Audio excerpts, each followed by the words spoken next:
What if the only person who can help you catch a monster is a monster himself?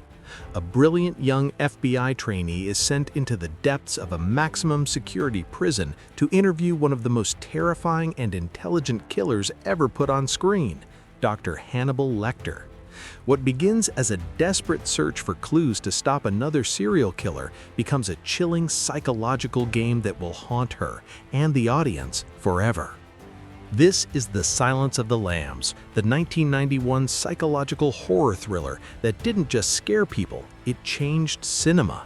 Hey hunters, welcome back to The Movie Hunter. With the 35th anniversary re-release hitting theaters this weekend, thanks to Fathom Entertainment on April 26th and April 29th, I went back to the big screen and re-watched this masterpiece in all its terrifying glory. Today, we're diving deep into why this film still gives chills after 35 years. Before we dive deeper, if you're enjoying the hunt, please hit that like button and subscribe. It really helps the channel grow. Thanks so much for joining me today.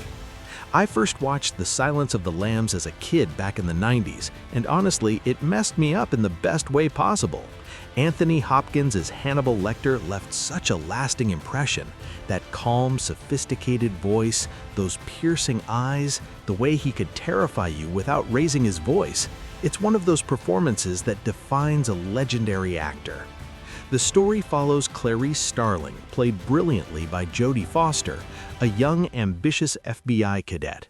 When a serial killer known as Buffalo Bill starts murdering women and skinning them, the FBI turns to the incarcerated cannibalistic psychiatrist Dr. Hannibal Lecter for insight.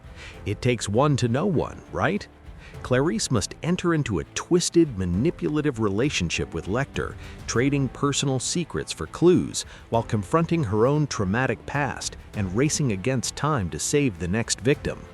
It's not just a cat-and-mouse thriller. The film explores deep themes: the silence of trauma, those haunting lambs from Clarice's childhood, the nature of evil, power dynamics between men and women, manipulation, and how monsters can hide behind intelligence and charm. It's a psychological horror that feels intimate and deeply disturbing at the same time. Now the numbers speak for themselves. Made on a modest $19 million budget, it exploded at the box office, grossing over $272 million worldwide. It became the fifth highest-grossing film of 1991. Critics loved it, currently sitting at 95% on Rotten Tomatoes from critics and 95% from audiences, with over 1.7 million votes on IMDb, giving it an 8.6 out of 10. It's preserved in the National Film Registry for being culturally, historically, and aesthetically significant. And the awards? History-making. At the 1992 Oscars, The Silence of the Lambs became only the third film ever and the most recent to sweep the Big Five categories: Best Picture, Best Director for Jonathan Demme, Best Actor for Anthony Hopkins, Best Actress for Jodie Foster, and Best Adapted Screenplay. It remains the only horror film to ever win Best Picture. That's legendary status. Of course, no classic is without criticism. The biggest controversy has always been surrounding the portrayal of Buffalo Bill, James Gumb, and how the film handles gender identity and sexuality. Back in the early 90s, LGBTQ+ groups protested the film, accusing it of transphobia and negative stereotypes. Even today, some viewers and critics debate whether those elements have aged poorly. Director Jonathan Demme and actor Ted Levine have reflected on this over the years, acknowledging the complicated legacy.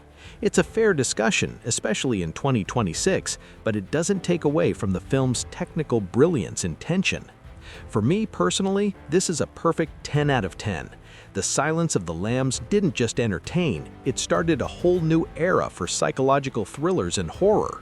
It launched an entire franchise with sequels, prequels, and TV series, and we're still quoting it, referencing it, and re-watching it decades later. If you haven't seen it on the big screen yet, the 35th anniversary 4K re-release is the perfect excuse. 2 days only, April 26th and April 29th. What about you, hunters? Is The Silence of the Lambs still the scariest psychological thriller ever made? Does it hold up perfectly in 2026, or do some parts feel dated? Drop your thoughts in the comments. I read every single one. If you enjoyed this review, smash that like button, subscribe for more honest movie hunts, and turn on notifications so you never miss a new video. Thanks for watching. Until next time, stay sharp and keep hunting.